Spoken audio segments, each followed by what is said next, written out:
ሰላም ጤና ይስጥልን ውድ ሪፖርተር ተከታታዮች የሰዓቱን ዜናዎች ቀጥዬ አሰማችኋለሁ። ሮማ ታክልቲ ነኝ። በቅድሚያም አርዕስተ ዜና። የኢትዮጵያ ብሮድካስቲንግ ኮርፖሬሽን የሰራተኞቹን ደሞዝ ለመክፈል መቸገሩን በመግለጽ መንግስት ለ2018 ዓ.ም የበጀት ድጋፍ እንዲያደርግለት ጠይቋል። በኢትዮጵያ የአሜሪካ አምባሳደር ኤርቪን ማሲንጋ ያስተላለፉት መልእክት በሚል በኤምባሲው ይፋዊ የማህበራዊ ትስስር ገጽ ተጋርቶ የነበረውን መረጃ ላይ ለውጥ ተደርጓል። አብራችሁን ቆዩ። የኢትዮጵያ ብሮድካስቲንግ ኮርፖሬሽን የሰራተኞቹን ደሞዝ ለመክፈል መቸገሩን በመግለጽ መንግስት ለ2018 ዓ.ም የበጀት ድጋፍ እንዲያደርግለት ጠይቋል። በሕዝብ ተወካዮች ምክር ቤት የፕላን በጀትና ፋይናንስ ጉዳዮች ቋሚ ኮሚቴ የኢትዮጵያ ብሮድካስቲንግ ኮርፖሬሽን በ2018 በጀት ዓመት ተጨማሪ ድጋፍ እንዲደረግለት ባቀረበው የመደበኛ በጀት ድጋፍ ዙሪያ ውይይት አድርጓል። በወቅቱም የኮርፖሬሽኑ ስራ አስፈጻሚ አቶ ጌትነት ታደሰ የኢትዮጵያ ብሮድካስቲንግ ኮርፖሬሽን ለ976 ቅርንጫፍ የማሰራጫ ጣቢያዎች ቋሚ ሰራተኞችና ለዋናው መስሪያ ቤት ለቴክኖሎጂ ዘርፍ ሰራተኞች ደሞዝ ኮርፖሬሽኑ ከተሰጠው ኃላፊነት አንጻር ከውስጥ ገቢ መሸፈን እንዳልቻለ ተናግረዋል። ኮርፖሬሽኑ የሰራተኞችን ደሞዝ ወሩን ጠብቆ በጊዜው መክፈል ያለበት በመሆኑ የበጀት ድጋፍ ያስፈልገናል ያሉት ስራ አስፈጻሚው ኮርፖሬሽኑ በአዲሱ የተሻሻለው ማቋቋሚያ አዋጅ 1378/2015 መሰረት ለ2017 በጀት ዓመት የሰራተኛ ደሞዝ ድጋፍ መጠየቁን አስረድተዋል። ተቋሙ ይበልጥ እንዲጠናከርና የተጣለበትን ኃላፊነት በብቃት መወጣት እንዲችል በ2018 በጀት ዓመት ከመንግስት ተጨማሪ ድጋፍ ያስፈልገዋል ነው ያሉት። የፕላን በጀትና ፋይናንስ ጉዳዮች ቋሚ ኮሚቴ ሰብሳቢ አቶ ደሳለኝ ወዳጄ በበኩላቸው ተቋሙን ይበልጥ ለማጠናከር በ2018 በጀት ዓመት አጠቃላይ የሀገሪቱ በጀት ሲበጀት ኮርፖሬሽኑ እንዴት መደገፍ እንዳለበት ውይይት ተደርጎበት መልስ እንደሚሰጠው ጠቅሰው የውሳኔ ሀሳብ ለማዘጋጀት እንዲያመች ኮርፖሬሽኑ የተሟላ ሰነድ ማቅረብ እንዳለበት ጠቁመዋል። ስለሆነም በጀትና ከመንግስት የሚያስፈልጉ ድጋፎችንና ከውጪ የሚገዙ ግብአቶችን በተመለከተ ለይታችሁ ማቅረብ ይኖርባቸዋል ብለዋል። ኢቲቪ የራሱን ወጪዎች እንደ ንግድ ድርጅት በራሱ ገቢ እንዲሸፍን እንዲሁም ከመንግስት ምንም አይነት በጀት እንዳያገኝ ከዚህ ቀደም በነበረው አዋጅ ተከልክሎ ነበር። በ2015 ዓ.ም ተሻሽሎ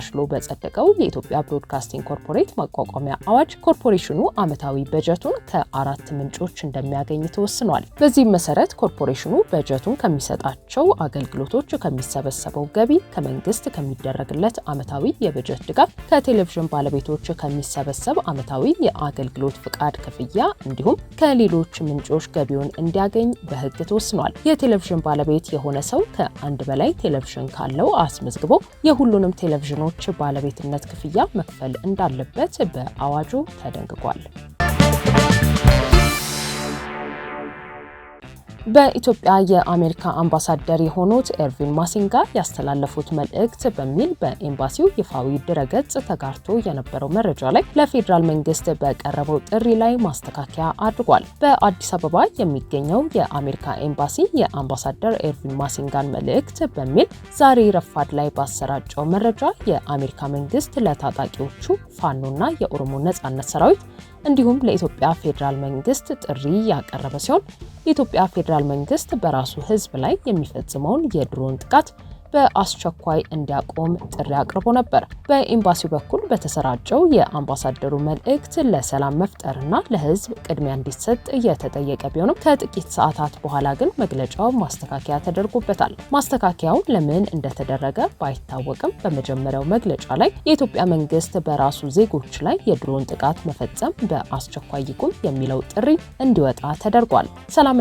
መረጋጋትን ለማምጣት ጊዜው አሁን ነው ያሉት በኢትዮጵያ የአሜሪካ አምባሳደር ኤርቪን ማሲንጋ የሀገር ውስጥ ግጭቶችን በአስቸኳይና በዘላቂነት በመፍታት የሀገር ውስጥ ተፈናቃይ ዜጎች ወደ ቀደመ መኖሪያ ቀያቸው እንዲመለሱ፣ ህጻናት ለትምህርትና ለጤና አገልግሎቶች ብቁና ተደራሽ እንዲሆኑላቸው ማድረግ ይገባል። ለህዝቡ ቅድሚያ ለመስጠት ጊዜው አሁን በመሆኑ ከግጭቶቹ ጋር ተያይዘው የተፈጠሩ ስርዓት አልበኝነቶችን መዋጋት ያስፈልጋል የሚለው መልእክታቸው ማስተካከያ በተደረገበት መግለጫ ላይም ቀርቧል። በተመሳሳይ መልእክቱ ሳይቀየር የተቀመጠው ሌላኛው የአምባሳደሩ መልእክት ለፋኖና ለኦሮሞ ነጻነት ሰራዊት የቀረበው ጥሪ ሲሆን የአሜሪካ መንግስት ፋኖ ተጨባጭ የሆነና ሰላማዊ የሆነ ዓላማን ይዞ አንድ እርምጃን እንዲጓዝ እንዲሁም የኦሮሞ ነጻነት ሰራዊት ከመንግስት ጋር የጀመራቸው ድርድሮችን በመቀጠል በኦሮሚያ ክልል ያለው ጦርነት እንዲያበቃ ጥሪ መቅረቡ ነው። ይሁን እንጂ ለፌዴራሉ መንግስት ቀርቦ የነበረው የራሱ ህዝብ ላይ የድሮን ጥቃት ከመፈጸም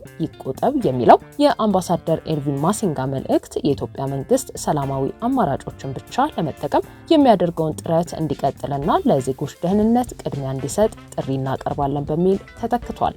የኢትዮጵያ መከላከያ ሰራዊት ከአንድ ወር በፊት በሰጠው መግለጫ በንጹሃን ዜጎች ላይ የድሮን ጥቃት ፈጽሞ እንደማያውቅ ነገር ግን የተለያዩ አካላት የሰራዊቱን ስምና ዝና ለማጠልሸት ሰላማዊ ዜጎች በድሮን ጥቃት ተገድለዋል የሚል ሐሰተኛ መረጃ እንደሚያሰራጩ አስታውቆ ነበር። ይሁን እንጂ የኢትዮጵያ ሰብአዊ መብቶች ኮሚሽን ቀደም ብሎ ማለትም ጥር 16 ቀን 2017 ዓ.ም ያወጣው የምርመራ ሪፖርት ግን ከመከላከያ ሰራዊቱ ማስተባበያ አዘል መግለጫ የሚቃረን ነው። ኮሚሽኑ ከመስከረም ወር አጋማሽ 2017 ዓ.ም እስከ ታህሳስ ወር 2017 ዓ.ም አጋማሽ ባለው ጊዜ ውስጥ በሀገሪቱ በግጭት አውድ ውስጥ የሚገኙ አካባቢዎች የሰብአዊ መብቶች ሁኔታ አስመልክቶ ባወጣው የምርመራ ሪፖርት የመንግስት የጸጥታ ኃይሎች በአማራ ክልል የተለያዩ አካባቢዎች በፈጸሟቸው የድሮን ጥቃቶች ህጻናትና አረጋውያንን ጨምሮ ሰላማዊ ዜጎች መገደላቸውን ይፋ አድርጎ ነበር። ለአብነትም ጥቅምት 5 ቀን 2017 ዓ.ም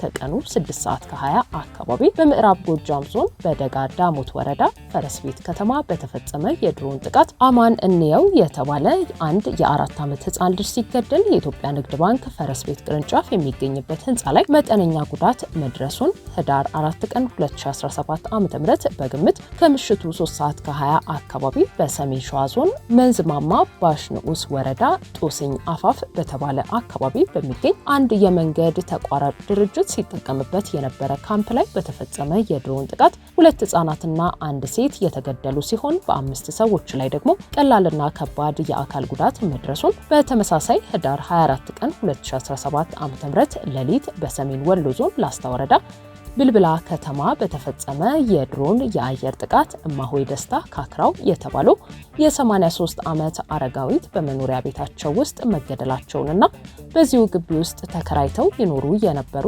2 የብልብላ ጤና ጣቢያ ባለሙያዎች የአካል ጉዳት እንደደረሰባቸው ይፋ ማድረጉ አይዘነጋም። ውድ ሪፖርተር ተከታታዮች የሰዓቱ ዜናዎቻችን እነዚህ ነበሩ። ስላደመጣችሁን ከልብ እናመሰግናለን።